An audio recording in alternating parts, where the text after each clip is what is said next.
Greetings, Neuse Little Pod listeners. This is your host, Matt Gore, reminding you to please like, follow, subscribe, and share the podcast on your available podcast apps such as Spotify, Apple Podcasts, YouTube, iHeartRadio, and any other podcast app you can think of. Share our episodes on Facebook and let us know what you think with a comment or review. Now, please enjoy the show.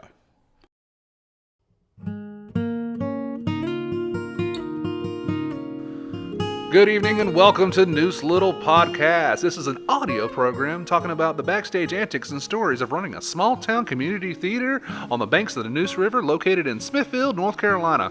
We lovingly refer to the old girl as the Hut. We hope you enjoy.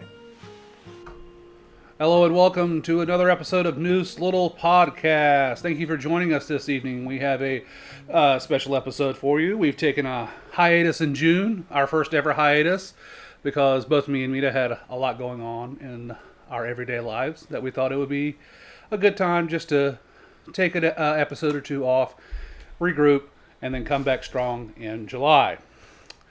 So, this evening we are going to talk to two ladies about our summer camp program, which just concluded a very successful run these past 2 weekends, just wrapped up on June 26th.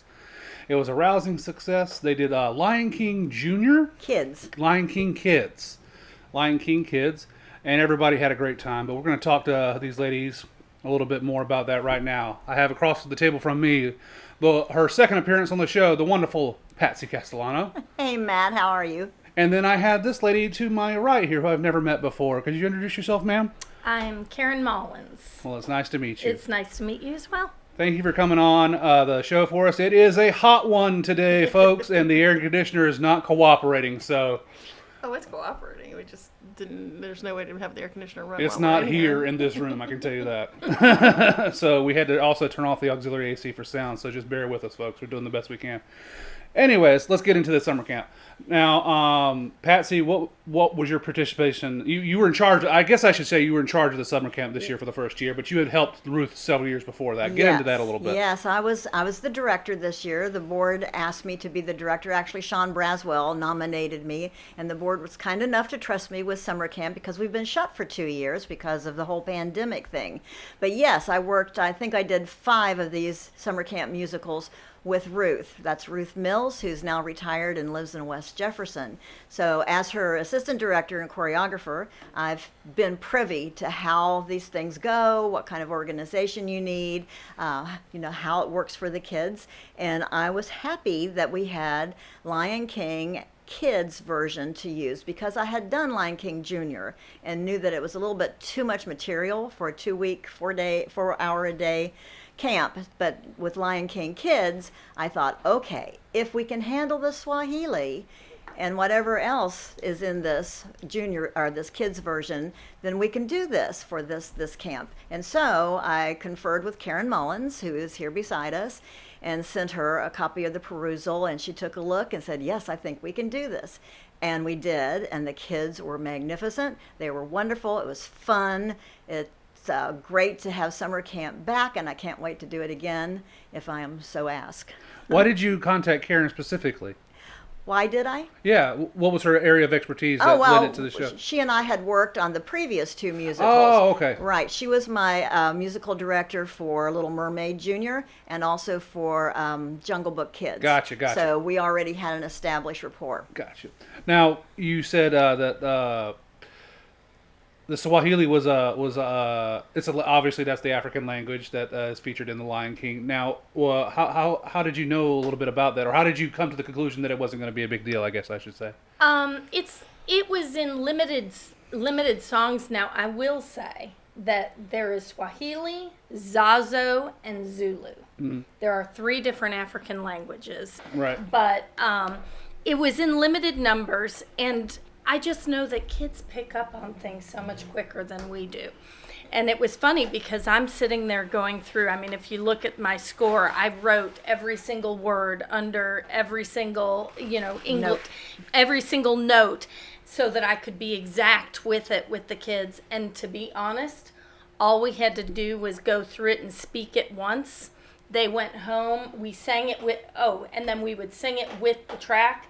They went home, came back the next day, and they had it. And I'm still Awesome. stumbling over it. And Disney They're is wonderful. amazing. Disney's wonderful about providing guidance for the vocabulary in both CD and written word, and they're wonderful about sending rehearsal tracks with the vocals already on it, so that the kids can listen. And if most of the kids are audio learners, then it's a really quick way for them to pick it up. Interesting. Now, about the rehearsal process, take us through that. What was it like on a day-to-day basis at this summer camp? Well, we started off on Monday with getting to know each other. We did some improv. We broke into groups and did some fun things and they wore name tags so that we could get to know who everybody was and they could get to know each other. And then we start right off with the audition process. Just So for context, how many kids we talking here? we have 17 this Gotcha. year, which is low. But considering we've been closed for 2 years, and that also we required vaccinations, so we were happy to have our 17, and they were 17 great kids. They were amazing. Yes. So then we did a little bit of singing, and that's very laid back. They could sing whatever they wanted, including just happy birthday, so that we could hear if they could carry a tune, if they had pitch issues, and what their range might be, so that Karen could kind of get an idea as to who could handle what part and that kind of thing. And You also get a good idea of who is overly nervous and may have stage fright, because you might not want to put that child in a role where they'll be, where they'll be frightened. where they'll be frightened. Yeah. So, but we worked through a lot of that as well. And we did some animal movements so we could see how comfortable they were. Were they going to be embarrassed? Were they just kind of way out there? Because we had a couple of kids that are just wide open movement wise. Oh, they were amazing. They had, no fear of being goofy, bringing the drama. And so that helped us to try to figure out who needs to be where in a short amount of time. Mm-hmm. And then the very next day, they get their script, they get their CD, they get their part, and we get started. Interesting. Now, when it comes to directing kids and directing adults, what are like the key differences there? They can both be difficult for a variety of reasons, but take us through some of the differences. Well, the main difference is that the children haven't had to go to work and work 8 hours a day to earn money and then come here when they're already tired, and maybe the wife or the husband is fussing because they're gone every night for a rehearsal. The children come in, it's a learning experience that is also fun. So they are open and ready to engage. They're absolutely a sponge. I think we use that term quite a bit. They just soak it up.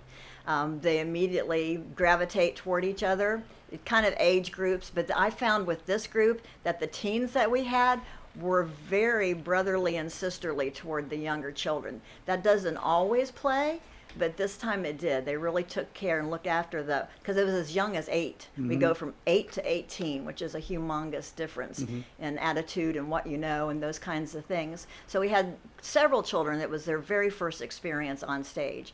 With adults, the adults come in dragging often. Would you agree, Mita? Mita Toole is here. She is our board president, and she was amazing help for our summer camp. Well, I was going to say it's so much easier to get them to do stuff because they got snacks in the middle of rehearsals. Oh, do adults need snacks? No, yeah, help. we want snacks. I'm pretty sure I'd be much more productive if I had a snack. If we're like, it's all about working towards a goal, right, Mita? Maybe we just came up with a solution just by talking about this. No, but you're right. It's like, well, and you guys started like 2 hours earlier than we have in previous years too, so. That made a difference. The teens had a little hard time that first week because they had just gotten out of school, and instead of being able to sleep in for summer, they had to be here at 8 a.m. Yeah, you started early. We did it because we wanted to be in the air conditioning. And every June it has been so hot for summer camp that we decided to try it this year at 8 to 12 instead of 10 to 2, which is what we used to do, and see if that made a difference. And I think it did. Also, it eliminated lunch, which meant that it used to cost us a half an hour of rehearsal time because the kids were there for lunch, and you had to give them that time to eat their lunch. Yeah. And so by corralling children takes time. sending them home at 12 to get their lunch meant that we didn't lose a half an hour of rehearsal. Yeah. And once the teens woke up, they were keeping up with the little ones. I mean, they were ready to go. The second week, it was no big deal at all. It was amazing. I will say, of the 3 that we've done, this one really gelled really quickly. It did. So. I can say as somebody who's come, just occasionally popped in of most of the camps we've had, this was the calmest group I've ever seen. Because I walked in and went, this is not even really summer camp, because they were all sitting, they were studying, they were working together. I was like, they were quiet. I'm used to chaos ensuing when I walk in the door. So it was very interesting. I was like, this might be, maybe 17 is the exact same number you're supposed to have. Maybe, 30 is bad. But you know what, though? I think the kids were all truly grateful to have this experience again. Because they hadn't had it They in 2 hadn't years. had it. Right. Things had closed, and opportunities were not there. And some of, as we said, we had a lot where this was their first opportunity. I mean, our 8-year-olds were 6 when this all started. Yeah. So, and our 18-year-old was so happy to be back because Right. he'd been with us for so many years and was so looking forward to the next year, and it never happened. And when he got here, I think we both about cried when we looked at each other. Did you know he paid for it himself? That's how much he wanted to be here. Don't make me cry on air. I mean, no, seriously, that breaks my heart. That's amazing. Oh gosh. Well, that is very cool. That is very cool. He wanted to get in there one more time before he aged out, I guess. Right. Yeah. So let's talk about the actual shows. Okay. On show day, what is it like for the kids? Are they like? Is it the same times, or what happened in here? Okay. The first show was on the last day, official day of summer camp, which was Friday the 24th. So we had our regular camp time from 8 to noon. We did a dress rehearsal, and I could see that they were a little on the tired side. So after we went through that one dress rehearsal, we just stopped. We played games. We did more improv, things that we had done way back on day one. Got everybody's spirits picked back up, everybody's energy level picked back up. They went home for a few hours, came back at 6. The show went on at 7. Then on Saturday and Sunday, we did the show at 3 o'clock, and the children came at 2, and the show was at 3. So, now you had Rick for your sound and lights guy. I So he had did. like we all love Rick, and so you had like an up close little position up here. So let's talk about the technical aspects. Absolutely. So what were the technical aspects like for this kids show, and as it compares to a show in the regular season? Okay, so Rick did the sound and lights. So the lights was very little, although Stephen Roberts, who is our usual stage manager during the regular season, came in specifically to focus lights for me. If anything there was some lights that had been way off on the sides in order to light other areas for previous shows, which I didn't need.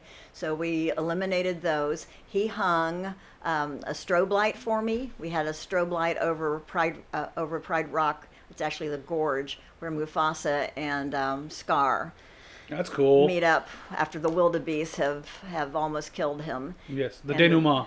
Right, exactly. So there was that as far as lighting. There was some lower lighting occasionally, but mostly it's full light, pretty much full light for a kid's show. Whereas with a regular show, there could be lots of different mood changes done with lighting depending on what's required in the script, depending on where you are with whatever set that you're using and whatever that scene needs. So it is less of a technical issue. And then Disney supplies the soundtrack, the accompaniment.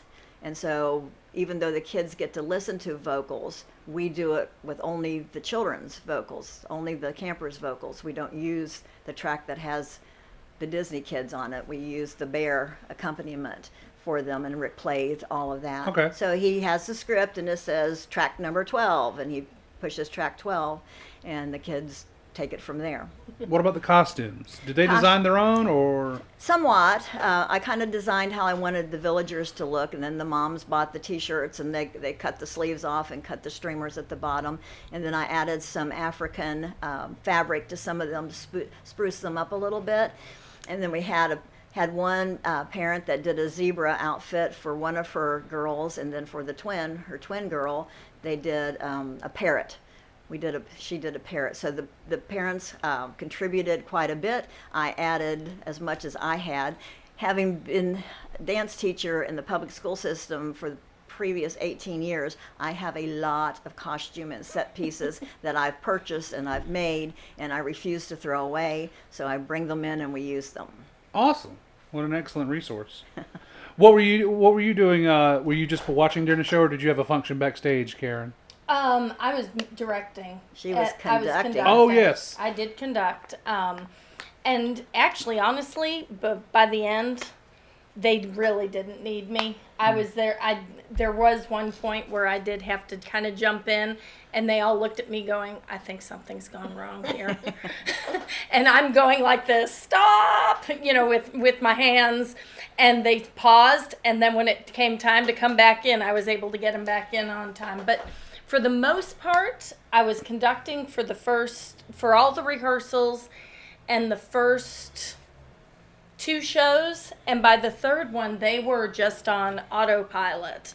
They were fantastic. Autopilot as far as knowing it, but They knew I it. think their personality was even the best on the 3rd show. Yes, it was. I mean, they were amazing, and and there were some that were continuously looking at me, so I knew who still needed me to bring them in because they were waiting for me. Those are going to be the best choir kids. Yeah. I mean, ones that actually pay attention. They were paying attention and they knew where to look. So that was fantastic that they had that skill. But so I was conducting. Awesome. So, all right. So it sounds like it was a very successful venture. It sounds like something that you guys want to do again. So let's talk about future shows. What's a future kids show that you'd like to do one day, Patsy? I know you must have talked about it. Well, yeah, we have talked about it, and there's several things out there. Put me on the spot a little bit because I'd have to kind of ask the board before. You can have an opinion. Well, okay. Oh, yeah. all things considered, if you didn't have to worry about cast requirements or anything like that, what is a show that you'd really like to do? Because, I mean, we're just going to throw it out there. It's not like we may never be able to do it, but what's a show that you would really like to do for summer camp? Well, of the ones that are available, which, there are some Disney shows that I might like that aren't available as a kid's version yet. Right. But I would really like to do Beauty and the Beast. Okay. I don't think that's an option yet because I don't think I there's don't a remember kids. seeing it. Yeah, I don't think it's a kids version yet, but I'm hopeful for it to come up one of these days. I did see that they have Newsies. I have seen that one too, and that one is interesting. I don't like the show as much as I like the movie. The show's very different. I mean, Yeah. it's got a different story to it than the movie does. Well, I But tend to gravitate towards shows where the children remember and already know the music because that draws them in. I think my age remembers Newsies. I don't know if little kids remember Right. Newsies. All right. So you said you want to do Beauty and the Beast. And give us one more. I know this Okay. probably have one All more. right. Well, there is a very large part of me that wants to cater to the kids to do the show that they want to do, in which case there is Frozen Kids now. So that's a possibility. There's Frozen Kids, there's Moana. So those are options that the children are aware of. I hear Sean's doing a late up in there in Wilson. He's doing Les Mis. I know. It's a teen I version. know. I'm like, He's that's got crazy. that big deep stage, and he has a Well, lot of teens. I think Yeah. Willy Wonka kids would be fun too. He Because says there is one. every year I think they're doing Willy Wonka Jr. right now. in I do Wilson. believe so. I thought I saw Yeah. an advertisement for that. But he puts in because he works with the youth groups up in Wilson. That's the Arts Council youth groups. So that's all they do. Or well, I shouldn't say that's all they do, but they do their shows always have young people in them. But he says I put in every year for Les Mis. He said, and every year I get turned down. He said, and the year I finally go, you know what? I don't want to do it anymore. They went, hey, you want to do this? Oh no. So he's like, hey, everybody, scrap what we had planned. We're doing Les Mis. That's fun. Do you think that was a way to get him back into it, though? Like, well, we could, Well, it's the licensing people that wouldn't let him have it. Oh, It wasn't okay. the board. He puts in every year, I think, for it, and the licensing wasn't available. And then this year they said, hey, you want to do it? Theater politics, another subgenre that we know. Okay. Last thoughts on the summer camp before we wrap this segment up? Please let me thank the people that helped me because I did nowhere close to doing this by myself. Besides Karen, who is here, and Mita, who is here, who did so much promotion for me, tickets, programs. Greg Hill was my assistant director, And he's the creative genius behind the lion headdresses. He built Pride Rock. He did the elephant tusk, and just great ideas, and worked himself to the bone. I'm like, oh my God, the headdresses alone. They were amazing. were amazing. He spoils us. I mean, every single one of the lions had a different look. I mean, it was not just like he mass-produced these things. And He then made sure they all looked different. And then after he made them, his wife Amy, who was an art major, painted them, and they were magnificent. He should rent his stuff out. He really should. Well, that's what I thought, but he generously gave them to each of the lions. Yeah, he decided all the kids playing the lions. No. He does the stuff for us for free, but then everybody else has to pay. That's what I mean. I'm just kidding. No, but he was like, I don't know what to do with these. I don't want to take them home and put them in my garage, because it's not climate controlled or anything, and he didn't know what to do with it. So he's like, I think I'm just gonna give them to the kids, and they all took them home with them. Yep. So. And I had Gracie Canaday backstage. She was the one working like a dog, just moved that heavy spinner every time Pride Rock had to be the gorge or Scar's Cave, whichever direction it needed to point. So I had lots of help, and I appreciated everyone so much. I was laughing during the shows because I was watching her. She's like trying to see if she could get out there without being seen. It's like, nope, Gracie, you're going to be seen. She's trying to make a run for it. We should have put a mask on her, I guess. Or something, yeah, but she's like, she sneaks around the corner and starts moving that thing just as fast as she could. It was funny. Yeah, I wanted to add what a joy it was to see how important this program is in terms of theater outreach. One of the moms, I was talking to her afterwards on the front porch, and she pointed at her husband. She said, this is his first play he's ever gone to see. He had never seen a play before. And I mean, we bring people into the theater through their children, and hopefully, that won't be a thing anymore. Maybe, that maybe they'll come back and experience more, because you learn so much about humanity through theater, and it's such an important part of a community. Right. And because of the children's program, this dad who had never seen a play was brought into the theater and enjoyed seeing a play. And maybe he'll come back, and maybe that child will do more theater. And a different branch of that is that those teens that worked for us, they become young adults, and hopefully they will come back and audition for our regular season shows, because we need young adults in our plays. Yeah, and I was going to say, piggybacking on that, is a lot of our regular season shows are not really, they're long, or they don't really hold the attention of young people.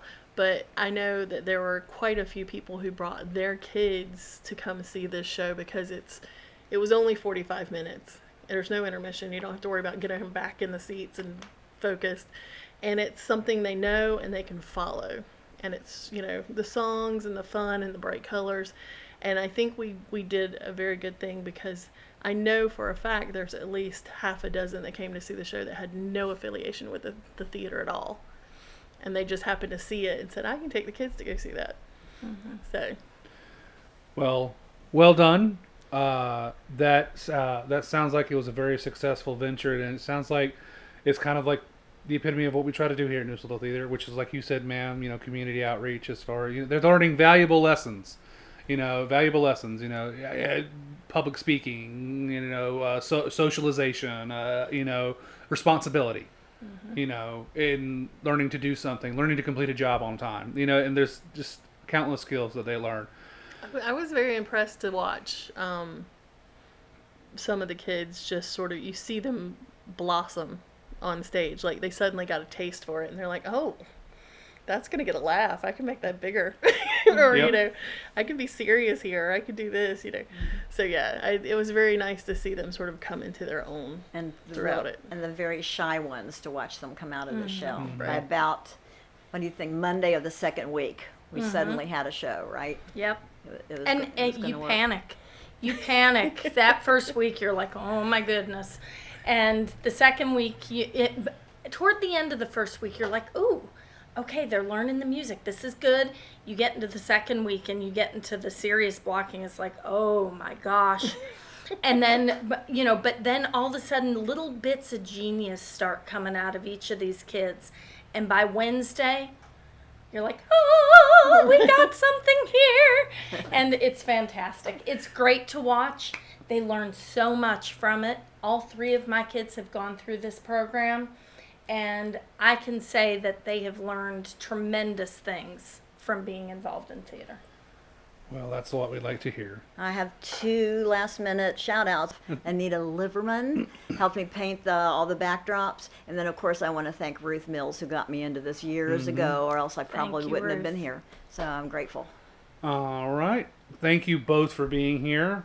Well, you guys did an excellent job. That was an excellent overview, and it's going to be really exciting for people to hear that you on our first episode back from a break. Thank you for dealing with the heat, ladies. I know as it went on, it got a little bit easier, but it's still pretty hot up here. So I thank you for dealing with that. We hope to have you guys back next year when we talk about the summer camp, whatever that show's going to be. Sounds good. Thank you so Thank you. much. Thank you. All right. Before we sign off today, we are going to give a quick recap of the annual Canon Awards ceremony. That is our award ceremony where we kind of pat ourselves on the back and where we congratulate our volunteers and the people who keep the hut running. It's a cool little ceremony. It went well this year.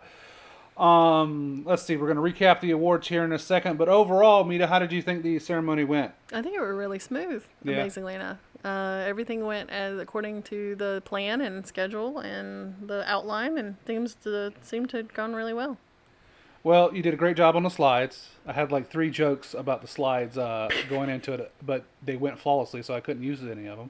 I was MC for the second half of it, and it worked. I thought it worked okay. I'm sure there's areas I could improve, but it was my first time. But overall, I was kind of happy with it. Yeah, it's just you're the what is it? The train conductor, making sure everything moves along and it's on time. Yeah. Pretty much is all the MC does. No hiccups. All the right awards were given to the right people. Amazingly enough, yes. First try, yeah. All right, and Yeah, Carol Harper was pretty paranoid about that. She's like, that's why Steven was there to yeah, make sure. Steven looks before he hands it off too, because he's like, there have been a few years where it was wrong.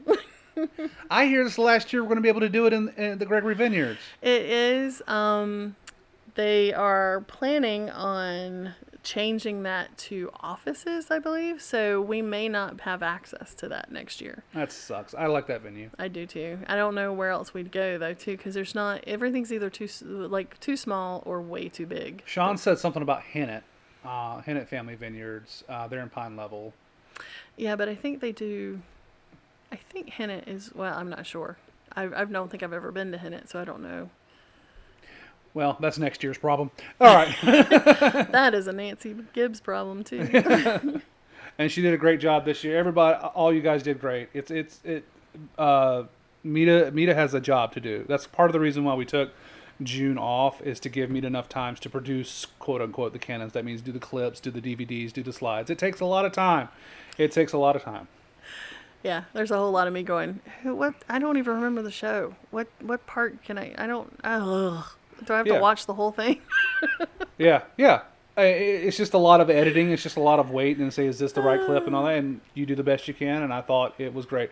There's a heck of a lot of award ceremonies that don't even bother with any type of video clips at all. That's true. We are special in that way. So I think it adds something, and it seems. I mean, and it's been almost a 9 months since the first show of the season. Yeah. So people need to be reminded of what they look like, and sometimes people don't see every show, so it's nice to kind of see what they missed. Everybody gets a kick out of it. It's a plus to the show every year because people forget. They're like, oh yeah, I remember that. Yeah, it works every time. And I always try and find the stupidest picture or the dumbest clip. Right. Usually.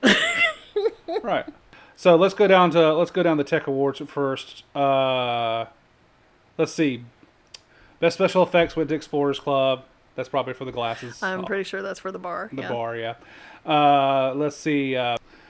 Okay, for best hair and makeup, that went to the Explorers Club, and that's kind of like because it was Victorian. That means you actually, when it comes to the hair, you actually kind of have to try. Well, and you had a blue person. That too. The blue person helped the makeup, and that's pretty much why we got yeah. And FYI, Nicole, I have your certificate for yes, your. you do deserve that, Nicole. You worked very hard for that. She was going, "Where's my certificate?" I think Abby took the envelope home. I gave it to Abby. So Nicole, you can blame me for that. I gave it to Abby. Costumes. This is the stuff that people wear on stage. And for those of you that don't know, God, I hope people know what costumes are. Explorers Club won that, and I think that was solely for Alyssa's costumes. yes, absolutely. Especially her Andromache costume, her Yes. Victorian flowy dresses, absolutely. Best lighting. Best lighting did go to The Outsiders. Yes, the Outsiders. Yes. And best. And that doesn't surprise me because Tony works really hard on lighting. I know. I mean, everybody else was just pretty much lights up, lights down mostly. So, yeah, he had a whole lot of mood lighting. So. And then we best scenic design. Again, that was Explorers Club. We felt pretty sure that was a lot because we had a very impressive set. But I thought that The Outsiders was very impressive too. I thought they could have easily snagged it. I don't think it was as close as you might think it was, but I really thought thought it would be closer. Yeah, I thought the graffiti designs would help them out a lot. Best direction It's a went. giant rhino head that put you over the top. Yeah, it's funny because I was just like, if I usually win best set every year. I've won it like 4 or 5 years, and it's usually the only thing I win. I'm like, if I lose best set this year out of the best set I've ever done, that's going to be crazy.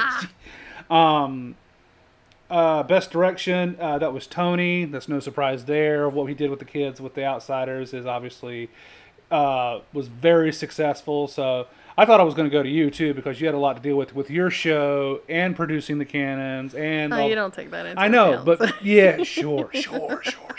Gotcha. These awards are voted on by the board, and so these are not. The cannons are done completely differently than these. These are all board voted, and so they tend to sort of skew a certain way as opposed to what the cannons do.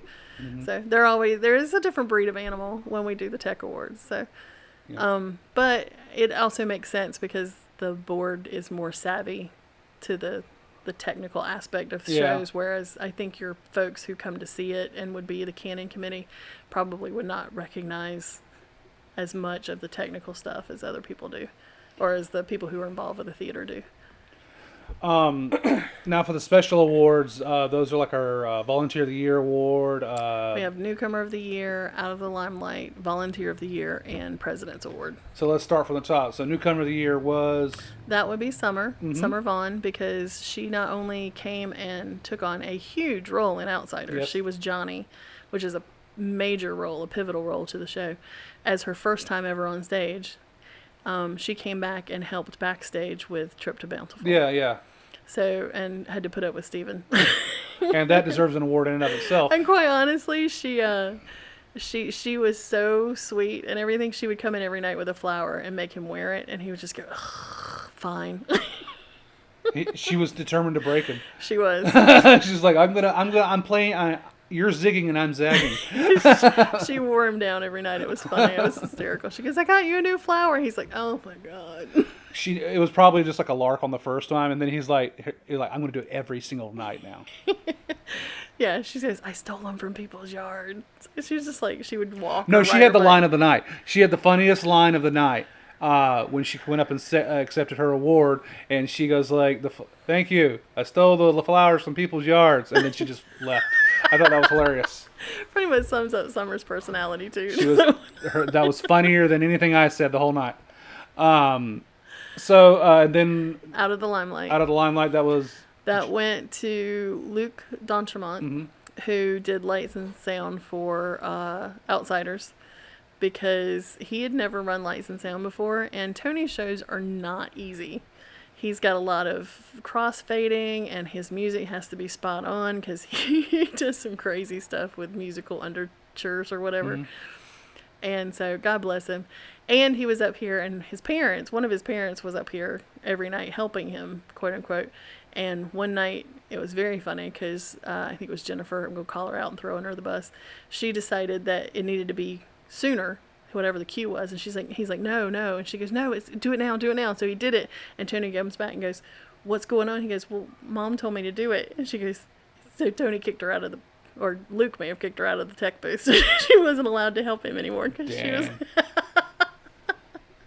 So I was like, that's some confidence right there. I mean, not only did he do a great job, he was willing enough to kick out older, parents too. But no, this is here. I got He my was right. stuff. I'm good. Yeah.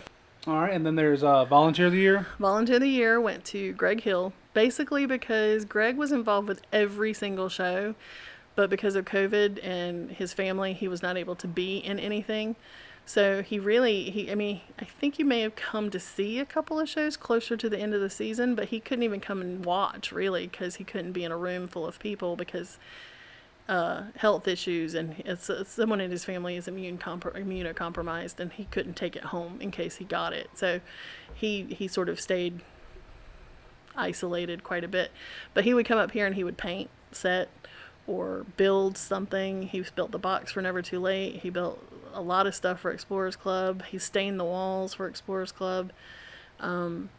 He helped do the fire barrel for Outsiders. He got us the chain link fence for Outsiders. He helped build set a little bit, as long as he could sort of be distance from people and stuff. So he worked on a few of the sets. He worked on some stuff while we weren't here. He would come in during the week and work on things. So he went above and beyond, basically, to help out where he could, when he knew he couldn't be here and be on stage and do a show. So I felt he deserved it. So. All right, and then you had your President's Award. I did. Mine is the one that I get to pick solely, and I gave it to Carol Harper because she is our coordinator for our Canon Award Committee. She's the one. I don't know if I explained that well during the meeting or during the award ceremony. She's the only one who knows who all of the committee members are. They don't even know who each other are. She works with them, gets them to commit. They have to commit to coming to every single show. They're usually long-time season members. They can't have any affiliation to anyone who's going to be on stage. Sometimes they do, but they've proven themselves non-biased about things. But it's very rare. But Carol's the only one, and she has to make sure that when the votes come in, she gets them all back. They get out on time. The ballots get out on time. They come back to her on time. She has to hunt them down occasionally. Mm-hmm. It is not a job I want. So I felt she needed to be recognized for heading that up, so I don't have to do it. Yeah. One last thing for Mita. If you take things that Mita has to do away, she'll give you an award. Just remember that. That's pretty much it. So come take one of my jobs, and I might award you with There something. you go. All right, moving on to the actual acting awards, the Canon Awards. Well, we have a lifetime membership. Oh, award, too. I'd be remiss if I didn't mention that because I didn't know who it was going to be until the day of. Right. I tried to keep that really big on the down low because try to keep it super secret. The lifetime membership is nominated and voted on by the current lifetime members. So it's sort of an exclusive club, if you will. And the person and the speech I gave, I really thought since I was doing it, everybody would know who was the award winner. But I didn't know till you started the clips. But he's worked with every set construction since he started consistently with the theater. He actually was in a show in 1993, Little Abner. And then he was in a show in 2000 that nobody remembers him being in except Nancy. That's where he got his name Creepy from. And then in 2007, he joined with the Sunshine Boys. And he's been our stage manager pretty much ever since for almost every show. And he works on every single set for construction. He's always backstage. He's done just about everything in the building. During the pandemic, he helped organize and clean. I shouldn't say clean. He didn't really clean. I cleaned. But he was here with me when I cleaned. And he built me shelves. And he put up with me, all of my crazy whims during all that. But Stephen Roberts got the lifetime member. And well deserved. So, yeah, that was when his name was nominated, the response from most of the lifetime members was, it's about damn time. Yeah, so. Absolutely. Absolutely. So congrats to Stephen and all the special award winners there. I think it was a good mix. And it's not that, it's just people, it's mostly people who are helping out behind the scenes, I mean, Yep. We like to try to recognize them as much as possible because they're the people that keep this place going. All right, going into the acting awards. And we always need new blood. So yeah. Come join the theater. And I would like to play I would like to point out, as far as new blood goes, out of the acting award winners, 2 out of the 5 winners are brand new people. Well, technically 6, but 6, yes, we did have a tie. So let's get to that. So best cameo. well, and the specialty awards, 2 of them were brand new too. Yeah. Luke had been on our stage before, but he had never worked backstage before, and Summer had never been in the theater. Yeah, before. Summer was new. So for best cameo, we actually did have a tie. We had Reggie won it for Never Too Late, and he was a cop and a doctor in that show. And Bethany Buchholz won for Till Beth Do Us Part. And well deserved. We have ties every now and then.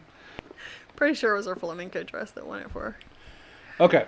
So That should have got an honorable mention. yes, the dress. I'm sure it was the tango scene. Yes. Yes, that clinched it for her. So well deserved. All right. So and then best supporting actor went to David Holtz from the Explorers Club. That was one I highlight for the evening. I was very proud that David got that. He did a great job. It was definitely his hamster speech when his hamster died off stage, and he lamented the passing of it that probably cinched it for him. But his whole performance was great. And David's new, and we hope he comes back and does some future shows with us. And then Best Supporting Actress for the 3rd year in a row went to Mary Lee Hamilton. Yep. And she won for Never Too Late. And Now I do have to say, with some space, after not seeing it for an entire season, when I was looking at the clips and stuff, that scene with her and Sean on the couch is Sure. pretty hysterical. Absolutely. Absolutely. And because she said in her speech that they had done that previous scene so many times in other plays that they had gotten really good at it to become old hat, I believe is the phrase she used. But yes, you assure me this is not the case, but the first couple of years I was at the Cannons, I was kind of convinced that whoever voted on the acting awards looked at just the clips, maybe not had been to every show. Nope. But if you look at the clips, usually the best clip is the winner of the Cannon Award. Usually. It's weird. Let's see. Then for best actor, another highlight of the evening for me, they went to Randall Lawrence Hurt. He played Percy in the Explorers Club, and I thought that was well deserved. He was in my show, so I am biased, but A little bit. I thought Tony might snag it from him, to be honest. That was a tougher. Usually the actresses are the tough, really, really tough categories. The best actor was pretty tough this year too. It was. Every single one of them did a great job. And then finally for best actress, we had Nancy Gibbs won for Never Too Late. So we took a breather and then we came back for best show. So as it stood, I think it was like Explorers Club with 6, The Outsiders with 3 or 4. And Never Too Late with 2. So those were the standings as when I went up there to present Best Show. And when I opened up the envelope, I was surprised to see Never Too Late because it had only won like 2 other awards. So that just goes to show you people that just because you do well in the previous awards doesn't mean you'll win the final Best Show award. So it's nice that they're unpredictable. I was a little surprised, but it's nice that they're unpredictable. Well, and I mean, it got 2 of the 5 acting awards. So Yeah, 3. Well, best Cameo, Best Supporting Actress, and Best Actress. Oh, it did. Yeah, I keep forgetting Reggie was in Never Too Late. So yeah, they got 3 out of the 5. So I was wrong when I said 2. It was up for 3. So it was. I mean, it was a toss up. It really is. I could have seen any of the shows winning. Well, there was a year. Wasn't there a year where like Misery won, and that was like the only one it won for was just Best Show? Misery won the year. Used to, it was the board that decided Best Show, and we decided that wasn't really fair as far as that goes, because Conflicting interest. Kind of, because what you ended up with is the board does it. They're going to vote for the show they were in or the show they did the most work for, et cetera, et cetera. It wasn't really, because the board is an acting board. They actually work the shows. They're not just sitting there making decisions. They actually are involved with the theater on a day-to-day basis. So a lot of times you ended up with, if you had 5 board members in a show, that show's going to win because that's the show they were all in. Yeah. So they're going to vote for that one. So we decided that wasn't really fair, so we needed to give it over to the Canon Committee. And the problem was the year Misery was involved, we forgot to tell the canon committee that they needed to vote. We thought they understood. That was implied when we talked to it was Vicky White who was in charge of it then, and she didn't understand that she needed to add that, and so we didn't have a best winner or a best show because the board didn't vote and the canon committee didn't vote. So we did a ballot at the canons. Interesting. So it was pretty much whoever could round up the most votes. Ah. I don't remember. And the thing is, Misery only had 2 people in it, so it really couldn't have taken a whole lot of awards to begin with.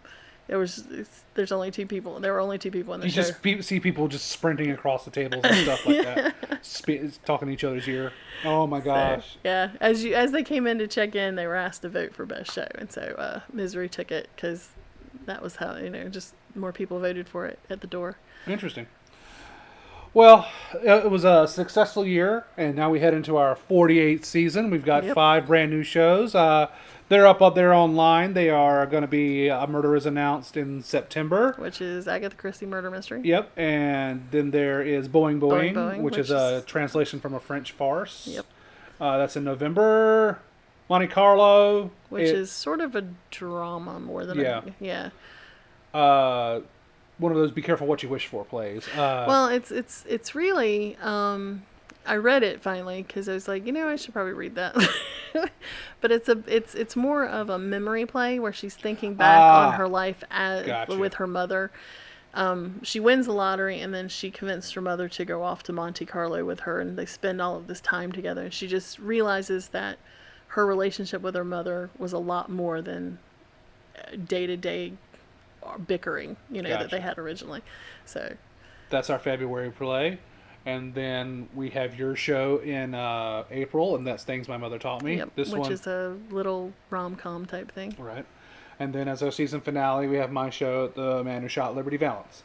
So 5 very interesting shows. We're going to get more in depth on them, just like we did the previous year. That's the plan anyway. And we will have more episodes for you. We're coming up on our 50th anniversary, our 50th episode here, and we will have guests that have been on the show before, but not in a very long time. And I've already talked to them about it. So we're looking forward to that. And we might have 1 or 2 episodes that is just kind of a filler, like a movie talk episode or something like that. Just because it's summer and we don't get going we don't have auditions for the next show until the end of July. So we have some content to fill here and there. But we thank you for listening, and we hope you've enjoyed our first show back from the break. This should go up on Saturday, July 2nd, and we hope you enjoy listening. All right, for Neuse Little Podcast, I'm Matt. That's Mita. Hello. Bye. Bye. Credits for the show. Your host and creator is Matt Gore. That's me. My producer and editor is Mita Toole. That's me. Music is by Cody Walker. Please go look up Cody on Cody Walker Music on YouTube, and he's also on Cody Walker Music on Facebook as well. He's local, so and he's got a couple of albums out. Easy listening, John Denver type of guitar voice. That Cody Walker. All right. Thanks for listening. We'll talk to you later. Bye-bye.